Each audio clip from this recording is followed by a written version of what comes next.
आज के समय में पैसा कमाना तो ज़रूरी ही है ही, साथ में उस पैसे को बचाना और उसको सही जगह पर उपयोग करना, इन्वेस्ट करना भी बहुत ज़्यादा ज़रूरी होता है।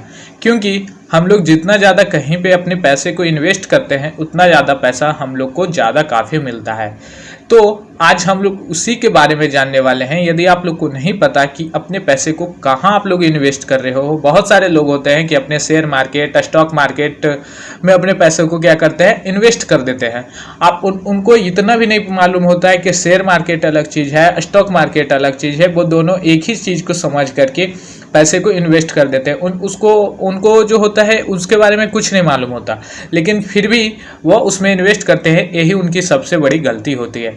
तो आज हम लोग यही जानेंगे कि शेयर मार्केट आखिर है क्या, यह काम कैसे करता है, स्टॉक मार्केट में हम लोग इन्वेस्ट कैसे कर सकते हैं, आखिर शेयर मार्केट और स्टॉक मार्केट में अंतर क्या है। हर एक चीज़ को हम लोग एक एक करके समझने वाले हैं। तो आप लोग को इस वीडियो में अंत होते होते आप लोग को सारा जानकारी मिल जाएगा गाइज। तो चलिए शुरू करते हैं वीडियो को। उससे पहले अभी तक आपने मेरे चैनल को सब्सक्राइब किया, जल्दी से चैनल को सब्सक्राइब करिए। वीडियो अच्छा लगे तो लाइक जरूर करिए, कमेंट करके जरूर बता दिया करिए कि आप लोग को वीडियो कैसा लगा। चलिए शुरू करते हैं।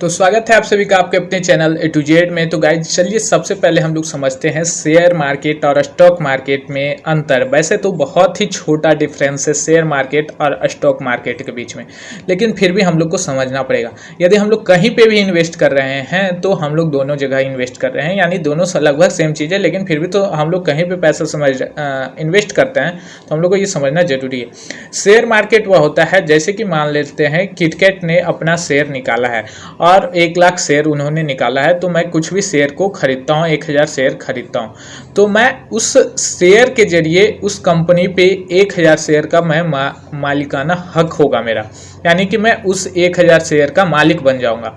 लेकिन वह कंपनी क्या करती है, वह कंपनी आखिर शेयर का दाम कभी भी घटता बढ़ता तो कैसे है, जब वह कंपनी अपने पैसे को कहीं पे इन्वेस्ट करती है, किसी बिजनेस में लगाती है, तो वो बिजनेस जो लगा रही है, यानी कि वह जो पैसा लगा रही है कहाँ लगा रही है, यानी कि किटकैट का कंपनी है तो वो जाहिर सी बात है कि मार्केट में लगा रही है पैसे को। तो उसको हम लोग बोलते हैं, जो कंपनी पैसे को लगा रही है उसको हम लोग बोलते हैं स्टॉक मार्केट। ठीक है, पैसे हम लोग का ही लगा रही है, लेकिन वह पैसा जो है कंपनी के द्वारा लगाया जा रहा है, तो हम लोग उसको बोल देते हैं स्टॉक मार्केट। और हम लोग जो पैसा लगाते हैं उसको बोलते हैं शेयर मार्केट, जब हम किसी कंपनी पे लगाते हैं पैसे को। तो यही डिफरेंस होता है शेयर मार्केट और स्टॉक मार्केट के बीच में। हम लोग पैसे को शेयर मार्केट में लगाते हैं, कंपनी जो पैसे लगाती है वो स्टॉक मार्केट में लगाती है। हम लोग इनडायरेक्टली रूप से स्टॉक मार्केट के मालिक होते हैं, लेकिन डायरेक्टली रूप से कंपनी होती है, और हम लोग जो डायरेक्टली रूप से मालिक होते हैं वो शेयर मार्केट के अंदर में होते हैं। तो अब आप लोग को पता चल गया होगा कि शेयर मार्केट और स्टॉक मार्केट के बीच में डिफरेंस आखिर है कैसा। अब आगे समझते हैं। तो हम लोग ने तो यह समझ लिया कि आखिर शेयर मार्केट और स्टॉक मार्केट आखिर है क्या, इसके बीच डिफरेंस क्या होता है। अब चलिए आगे देखते हैं कि किसी सूचीबद्ध कंपनी में हिस्सेदारी खरीदने बेचने की जगह पर भारत में बॉम्बे स्टॉक एक्सचेंज यानी BSE और नेशनल स्टॉक एक्सचेंज यानी कि NSE नाम के 2 प्रमुख शेयर बाजार हैं। BSE या NSE में किसी लिस्टेड कंपनी के शेयर ब्रोकर को माध्यम से खरीदे और बेचे जाते हैं। शेयर बाजार स्टॉक मार्केट में हालांकि बॉन्ड, म्यूचुअल फंड और डेरिवेटिव का भी व्यापार होता है।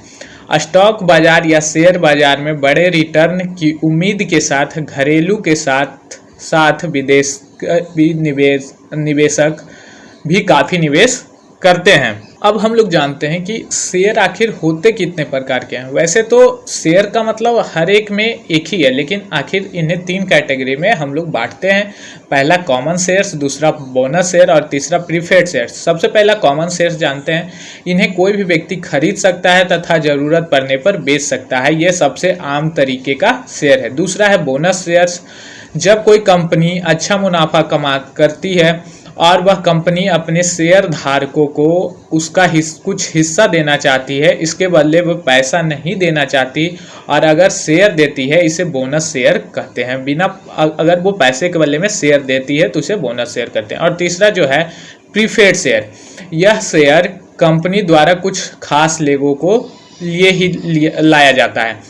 जब कोई कंपनी को पैसा ज़रूरत होती है और वह मार्केट से कुछ पैसा जुटाना चाहती है तो वह जो शेयर जारी करेगी वह उन्हें खरीदने का पहला अधिकार कुछ खास लोगों को ही देगी, जैसे कि कंपनी में काम करने वाले कर्मचारी।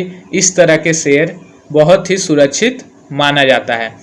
ओके, ये 3 तरह के शेयर्स हैं। अब देखते हैं कि कंपनी शेयर्स कैसे इशू करती है। तो सबसे पहले कंपनी अपने शेयर्स की स्टॉक एक्सचेंज में लिस्टिंग करवाकर आईपीओ का मतलब होता है इनिशियल पब्लिक ऑफरिंग लाती है और अपने शेयर्स स्वयं द्वारा निर्धारित किए हुए मूल्य पर पब्लिक को इशू करती है।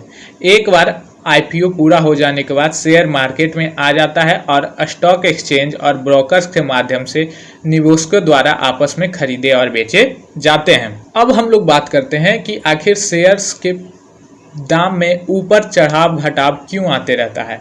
तो आईपीओ के बारे में मैंने आप लोग को बता दिया। इनिशियल पब्लिक ऑफरिंग लाते समय शेयर्स की कीमत कंपनी तय करती है। जैसे कोई शेयर्स ला रही है तो उसका दाम कौन तय करता है? कंपनी। इसके बाद जब वह क्या निर्भर पर करता है, उसका दाम जो निर्भर करता है डिमांड और सप्लाई पे, यानी कि जब भी खरीदने वाला कम व्यक्ति है और बेचने वाला ज़्यादा व्यक्ति है तो जाहिर सी बात है कि दाम उसका क्या होगा? कम होगा। और यही खरीदने वाला ज़्यादा व्यक्ति है और बेचने वाला कम व्यक्ति है तो वहाँ पे दाम घटता है और बढ़ता है। यानी कि जब बेचने वाला ज़्यादा व्यक्ति होता है तो दाम कम मूल्य पर हो जाता है और जब खरीदने वाला ज़्यादा व्यक्ति होता है तब दाम बढ़ जाता है। तो इस तरह से किसी भी शेयर के दाम में घटाव और बढ़ाव होते रहते हैं। अब हम लोग देखते हैं कि शेयर खरीदने का मतलब क्या होता है। मैं ये भी बताऊंगा कि शेयर कैसे खरीदा जाता है और क्या क्या होता है। इसके पहले हम लोग जानते हैं आखिर हम लोग शेयर कुछ खरीद लेते हैं तो इसका मतलब क्या है। मान लीजिए कि 10 लाख का शेयर निकला हुआ है, 10 लाख शेयर जारी किया किसी कंपनी ने, उसका 1000 शेयर आप लोग ने खरीद लिया तो वह आप लोग उस कंपनी पे 1000 शेयर का मालिक हो जाते हैं और जब उसे आप चाहें तो किसी अन्य खरीदार को आप अपने मुताबिक बेच सकते हैं। ठीक है। अब शेयर खरीदने के लिए आप लोग को किसी ब्रोकर का मदद लेना होता है। आप लोग को ब्रोकर को इसके बदले में कुछ कमीशन भी देना पड़ता है। पहले तो ये ऑनलाइन और ऑफलाइन में होता था, लेकिन अब तो ये ऑनलाइन भी होता है। तो बहुत सारे ऐसे भी एप्लीकेशन हैं या साइट हैं जहाँ पे आप बिल्कुल फ्री में ब्रोकर के जरिए आप लोग पैसे ले सकते हैं कुछ समय के लिए। तो लेकिन अभी बहुत ही ऐसा जगह है जहाँ पे आप लोग को पैसा देना पड़ता है। अब बताता हूँ आगे मैं कुछ। शेयर बाजार में स्टॉक मार्केट में लिस्ट होने के लिए कंपनी को शेयर बाजार में से लिखित समझौता करना पड़ता है। इसके बाद कंपनी पूंजी बाजार नियामक SEBI के पास अपने सभी जरूरी दस्तावेज जमा करती है। SEBI के जांच में सूचना सही होने पर सभी शर्त को पूरा करती है। कंपनी BSE NSE में लिस्ट हो जाती है। इसके बाद कंपनी अपनी हर गतिविधि की जानकारी शेयर बाजार को समय समय पर देती रहती है। इनमें खास तौर पर ऐसी जानकारी शामिल होती है जिससे निवेशकों के हित में प्रभावित होते रहता है।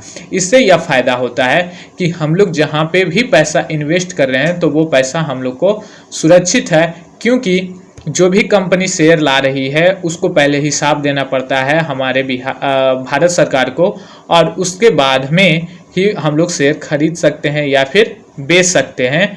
यह भी हम लोग को हिसाब वो कंपनी सारा देती है। लेकिन इसी तरह का हम लोग बिटकॉइन वगैरह के नाम सुनते होंगे, तो उसका कोई भी रिस्क नहीं है। आप लोग का पैसा डूब भी सकता है, हो सकता है बढ़ भी सकता है, उसका कोई भी रिस्क नहीं है। लेकिन यहाँ पे इतना ज़रूर सुरक्षित है कि आप लोग का पैसा बिल्कुल ही सुरक्षित है। अब मार्केट के ऊपर में डिपेंड करता है कि आपको पैसा बढ़ेगा कि या घटेगा। अब एक वर्ड को हम लोग समझते हैं, सेंसेक्स। सेंसेक्स का नाम आप लोग ने जरूर सुना होगा। आप लोग ये टीवी वगैरह पे इसका न्यूज भी देखते रहते होंगे कि सेंसेक्स क्या होता है। यह हम लोग के शेयर मार्केट के ऊपर में ही निर्भर करता है। जैसे कि बहुत सारे 30 मान लिए कि 30 टॉप 30 जो कंपनियां होती हैं वह जो BSE पे अपना रजिस्टर करती है अपना सारा डॉक्यूमेंट्स वगैरह दे करके, तब उसमें यदि प्रदर्शन जो होता है, यदि उन सारे कंपनी ने मुनाफा कमा रही है या फिर उसमें से 30 कंपनी ज़्यादा अच्छा निर्भर कर रही है, ज़्यादा मुनाफा कमा रही है, तो सेंसेक्स जो होता है रेट होता है बढ़ रहा है। इसका मतलब हुआ कि जो टॉप के 30 कंपनी है उसका दाम जो है बढ़ा है, यानी उन्होंने मुनाफा कमाया है वैसे वैसे कंपनी। और इसी तरह से इसका उल्टा होता है, यदि सेंसेक्स घट रहा है, टीवी पे दिखाया जा रहा है कि सेंसेक्स घटा है, इसका मतलब शेयर का सारा दाम घटा है और कंपनी को घटा हुआ है। इसी तरह से एक वर्ड निफ्टी है। निफ्टी का मतलब होता है यह निर्भर करता है 50 टॉप 50 कंपनियों पे। यदि टॉप 50 कंपनियों का मुनाफा हो रहा है, ज़्यादा टॉप 50 में से ज़्यादा कंपनियों को मुनाफा हो रहा है तो निफ्टी क्या होगा, बढ़ेगा।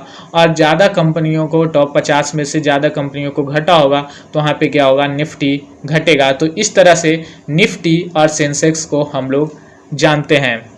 अब हम लोग आगे बात करते हैं खरीदने के लिए कि आखिर हम लोग किसी भी शेयर को खरीद कैसे सकते हैं। तो शेयर खरीदने के लिए सबसे पहले निर्णय लेना होगा कि आप खुद शेयर खरीदना चाहते हैं या किसी ब्रोकर की सहायता लेंगे, इसके बाद ही आगे बढ़ा जा सकता है। यदि आप ब्रोकर की सहायता लेते हैं तो सबसे पहले आपको अपना अकाउंट खुलवाना होगा, जिसे डीमैट अकाउंट कहते हैं। डीमैट अकाउंट उसको कहते हैं जैसे कि आप लोग के अपने अकाउंट वगैरह में बैंक अकाउंट खुलवाते हो तो वहाँ पे करेंट और सेविंग बहुत तरह के ऑप्शंस मिलते हैं। तो उस तरह से जैसे कि हम लोग सेविंग अकाउंट और करेंट अकाउंट में पैसे रखते हैं, उसी तरह से डीमैट अकाउंट में अपने शेयर्स को रखते हैं। ठीक है। इसके बाद जो भी आप लोग यदि आप ब्रोकर के माध्यम से खुलवा रहे हैं तो ब्रोकर के जरिए स्टॉक खरीदने की काफ़ी फ़ायदा होती है। एक तो आपका अच्छा मार्गदर्शन मिलेगा, वो आप लोग को बताते रहेगा कि कहाँ पे शेयर को खरीदना है, कहाँ पे कौन सा शेयर खरीदना है, ये सारा जानकारी उसके द्वारा बताते जाएगा। वैसे तो भारत में 2 स्टॉक एक्सचेंज हैं जहाँ पे NSE और दूसरा BSE है। जो कंपनियां इनमें लिस्टेड होती है सिर्फ उन्हें ही स्टॉक खरीदे या बेचा जा सकता है। जब भी आप किसी शेयर के खरीदार करते हैं तो उसका पैसा आपके डीमैट अकाउंट में ही आता है। आपका डीमैट अकाउंट आपके बैंक अकाउंट से लिंक होता है, आप डीमैट अकाउंट से आसानी से पैसा निकाल सकते हैं। ठीक है।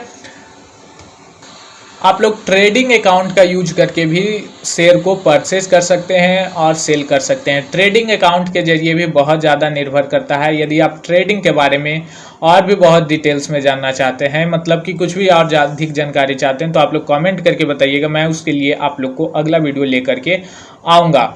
इसके बाद आप लोग को मैं बता दूं, डीमैट अकाउंट खोलने के लिए भी यदि आप लोग को वीडियो चाहिए तो आप लोग बता दीजिएगा कमेंट करके। मैं अगले वीडियो में बताऊंगा कि कैसे आप लोग एक डीमैट अकाउंट खोल सकते हैं, स्टेप बाय स्टेप बताऊंगा।